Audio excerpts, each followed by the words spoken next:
मिश्रापुर नाम की एक गांव था। गांव के सब लोग खुशी खुशी अपनी जिंदगी बिता रहे थे।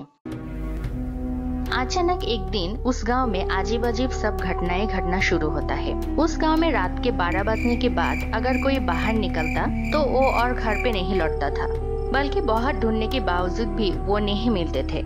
इस डर में ही उस गांव के लोगों का दिन बीत रहा था। कोई भी रात 12 बजने के बाद घर से बाहर नहीं निकलते थे। लेकिन एक दिन शहर से दो दोस्तों अपना बिजनेस की काम खत्म करके गांव लौट रहा था। दोस्त, रात तो बहुत हुआ, इतनी रात में तो आ गया हूँ। अब मुझे डर लग रहा है।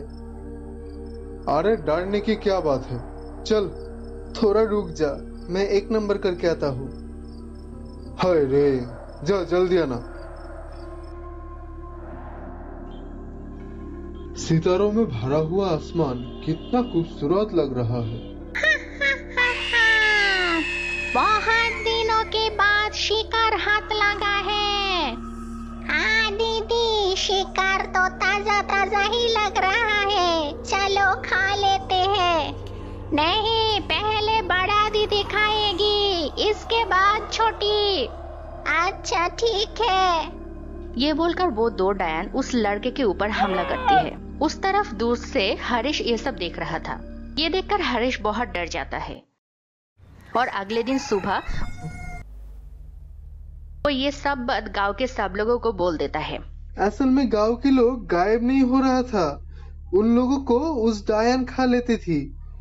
ये सब सुनकर गांव के लोग बहुत डर जाता है और बोलने लगता है, अब क्या होगा, इस डायन तो हमें खा लेगी। सही बोला, हमें कुछ करना होगा। ये सब बात पास में खड़ी होकर एक छोटी लड़की सुन रही थी। लड़की उन लोगों के पास जाकर बोलती है, मेरे पास एक आइडिया है। लेकिन लड़की छोटी होने के कारण उसकी बातों पे कोई ध्यान नहीं देता। तुम जाओ यहाँ से, यहाँ पे बड़े लोग बात कर रहा है, इसके बीच में छोटी लड़की के कोई काम नहीं। ये बोलकर वो लोग फिर से बात करना शुरू कर देता है और वो लोग डिसाइड करते हैं रात में कोई बाहर नहीं जाएगा। ऐसे ही बहुत दिन बीत जाता है। उस तरफ डायन कोई शिकार ना पाकर बहुत भूखी हो जाती है और बोलने लगती है, ओए, बहुत दिन तो हो गया, कोई शिकार नहीं पा रहा हूँ, अभी तो बहुत भूख लगी है।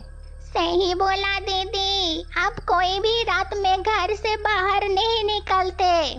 सही बोला दीदी, चलो ना एक काम करते हैं, आज हम खुद शिकार के पास जाते हैं। आइडिया तो बुरा नहीं है, तेरी छोटी सी दिमाग में इतनी आइडिया कहाँ से आती है। ये बोलकर वो दोनों शिकार ढूंढने के लिए निकलते हैं। वो लोग गांव के अंदर घुस जाती है।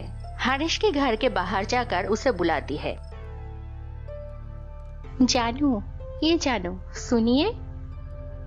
कौन बुला रहा है? कितनी प्यार से बुला रहा है, कितनी सुरीली आवाज है। जान, दरवाजा खोलो ना, आओ आज हम बाकुम बुकुम खेलते हैं।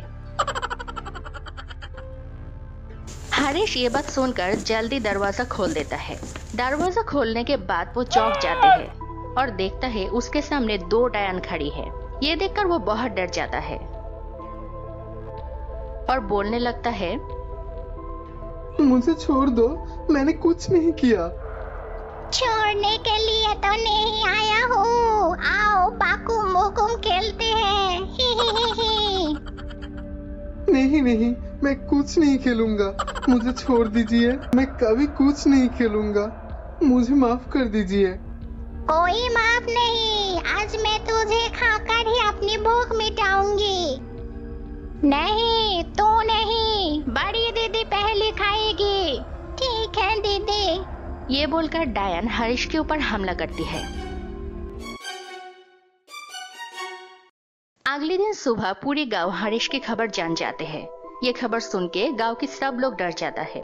इसके बाद सब लोग फिर से सोचने लगते हैं कैसे इस डायन से बचा जाए, लेकिन कोई उपाय नहीं निकल रहा था।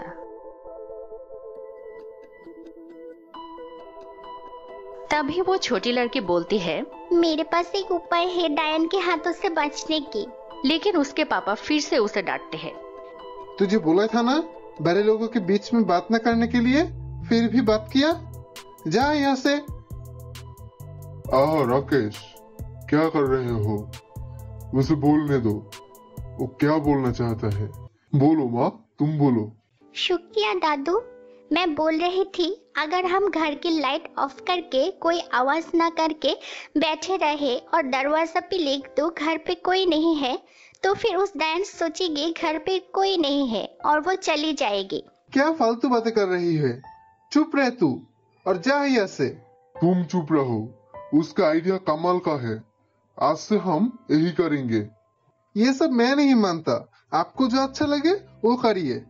ये बोलकर राकेश वहाँ से चला जाता है। असल में राकेश को अपनी बेटी पसंद नहीं, उसे लड़का चाहिए था, इसलिए वो अपना बेटे को डांटता है।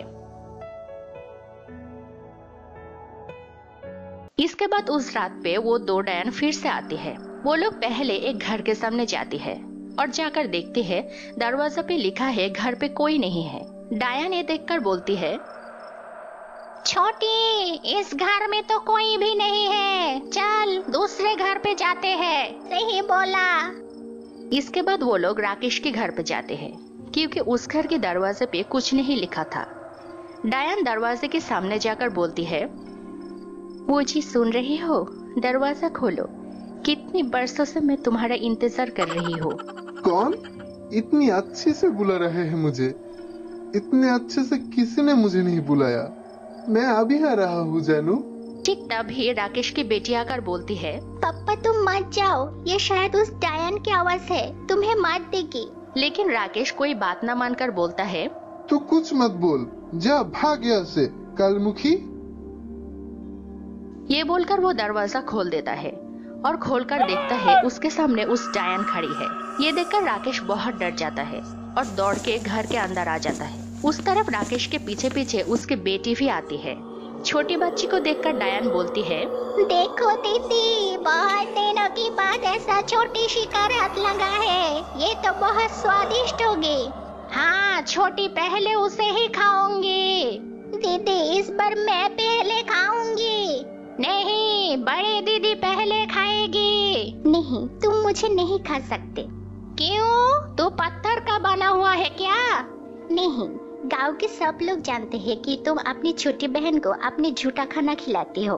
तो फिर क्या हुआ? बड़े लोगों ही पहले खाएगा, यही कानून है।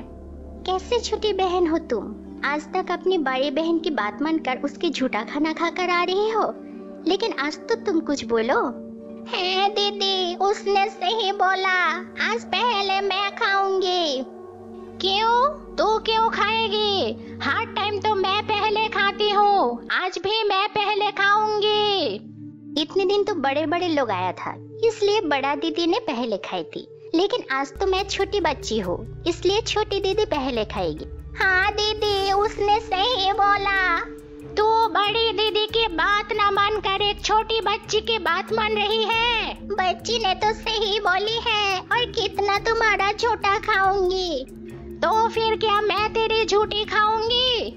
इतने दिन अगर मैं खा सकती हूँ तो तुम आज क्यों नहीं खा सकती? आज पहले मैं खाऊंगी। मैं भी देख लूँ तू कैसे पहले खाती है। इसके बाद वो दोनों झगड़ने लगती है। इस झगड़े के बीच में ही उन लोगों की सींग टूट जाती है। हम लोगों की सारी शक्ति सींग के अंदर थी, अब सींग भी नहीं है, हम भी नहीं रहेंगे। इस छोटी लड़की की बुद्धि देख के गांव के लोग बहुत खुश हो जाता है और उसे बाहबा देता है। इससे बच्ची के पिता भी खुश होता है और अपनी बेटी से प्यार करने लगती है और सब लोग फिर से खुशहाल जिंदगी बिताने लगते हैं। तो दोस्तों, अगर आज का वीडियो अच्छा लगा है तो एक लाइक कर दीजिए, कमेंट करिए और ऐसे वीडियो और देखने के लिए हमारे चैनल सब्सक्राइब करिए।